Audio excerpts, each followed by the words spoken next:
前回のあらすじ。道場に来た白鳥は、吉野師範と揉めることになってしまったが、師範の剣竜に助けられる。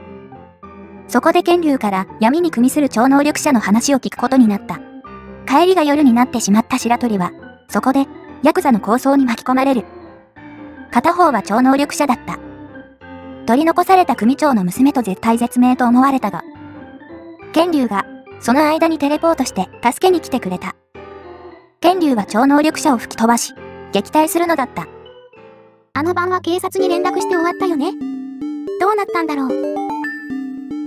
超能力殺人事件の中心者になった白鳥は、取材構成で当分の間、社から出られず、光と闇の超能力者の連載の原稿を書き続けていた。騒ぎになってる超能力で殺人事件が起こったんだから、まあそうなるよね。次の日、白鳥は、眠たそうな顔をしながら新聞社に出勤した。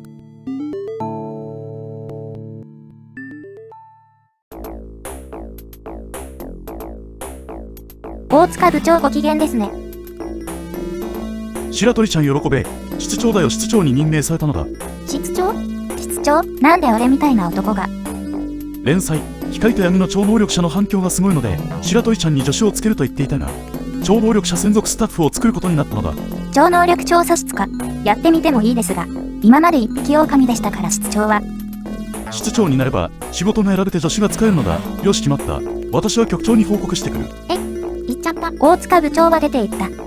室長になれば責任も重くなる。今までのように気軽くやれるか心配だ。すごい。白鳥さん、室長おめでとうございます。えらいことになりました。まあ、何人株価がつくってことかな。電話が鳴っている。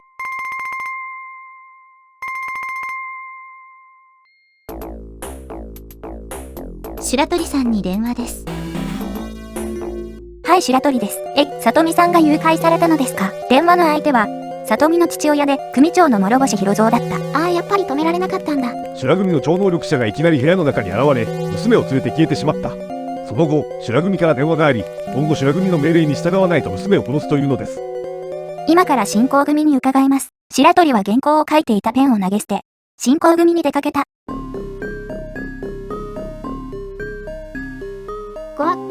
事情を詳しく話してください。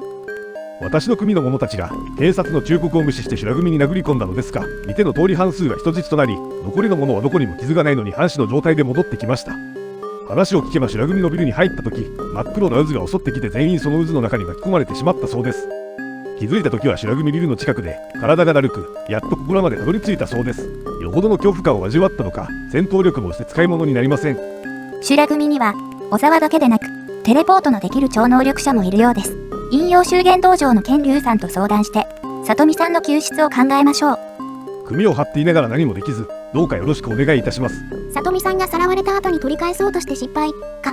里美を救出するにも相手は超能力者だ。剣竜に頼まなければ手も出せない。組長は白鳥の手を取って涙を流し哀願している。これから陰陽修験道場に行きます。無理な救出をしても犠牲者が増えるばかりです。辛いでしょうが、しばらくは修羅組の言いなりになっていてください。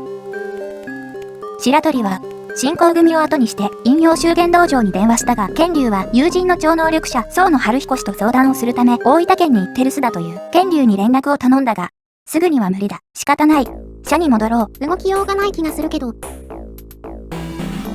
すみません。修羅組が里美さんを誘拐したので、進行組に行って取材してきたのです。もう調査室ができたのですか？早くない？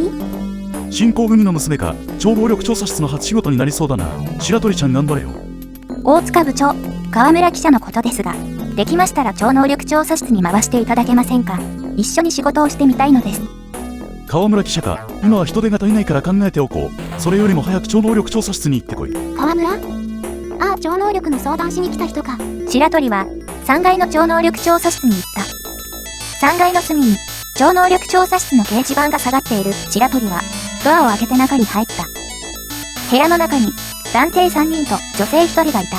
私が室長の白鳥です。事件で遅くなってすみませんでした。とりあえず右から順に自己紹介してください。風間健です。特技は剣道で全日本で優勝した後、当日新聞社に入りスポーツ記者をしていました。部長から超能力調査室は危険な仕事が多いからと聞き、志願してきました。早くも危ないとこ扱い？宮崎秀夫です。資料室にいました。特技は品物を嗅いで持ち主を当てるくらいで、室長の狼の鼻に比べれば犬の鼻くらいです。これは超能力っぽい。島田康彦です。元文芸部にいました。部長は昔出した小説、ハルマゲドンが現代とあまりにも似ているので、予知能力者だと思っていたようです。部長推薦で超能力調査室に転属しました。私も予知能力があるような気がします。まあ、内容がふわっとしてるのは仕方ないかな。山地さゆりです。社長秘書室にいましたが、超能力調査室ができると知って社長に頼みました。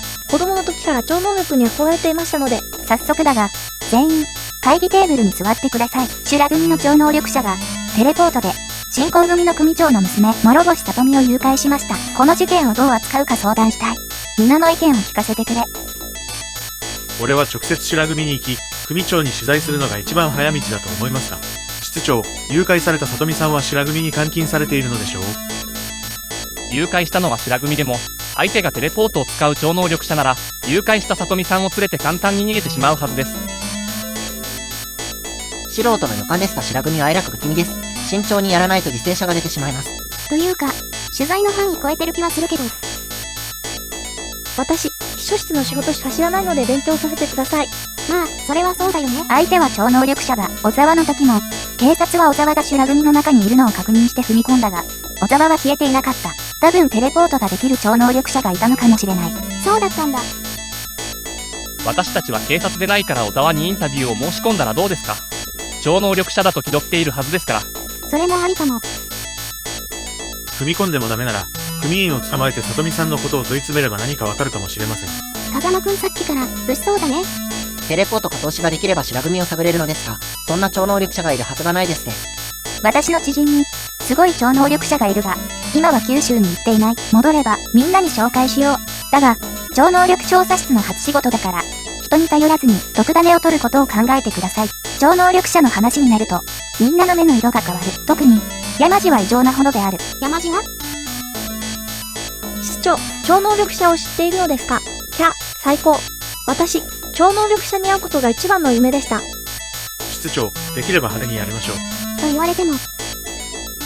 私は予感を信じています。できれば危険の感じない仕事にしましょう。話をまとめるが、少し考えさせてくれ。修羅組に乗り込むか、修羅組の様子を見るだけにするか、修羅組の組員を捕まえて吐かせるか、それとも、引用修験道場の剣竜の帰りを待つか。選択か、ひとまず様子を見よう。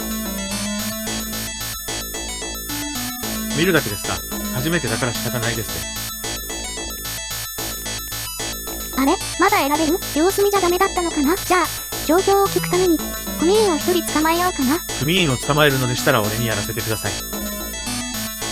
話は決まった。今夜は遅くなったので、修羅組調査は明日から始める。それでは、超能力調査室を祝って、みんなで一杯飲みに行くか。白鳥たちが部屋を出ようとした時、大塚部長がやってきた。仕事は終わったかな？超能力調査室を祝っていったんやろ。今日は俺のおごりだ。行くぞ。大塚部長は、独り者の白鳥が出世したことを一番喜んでいる。今回はここまでにしておきましょうか。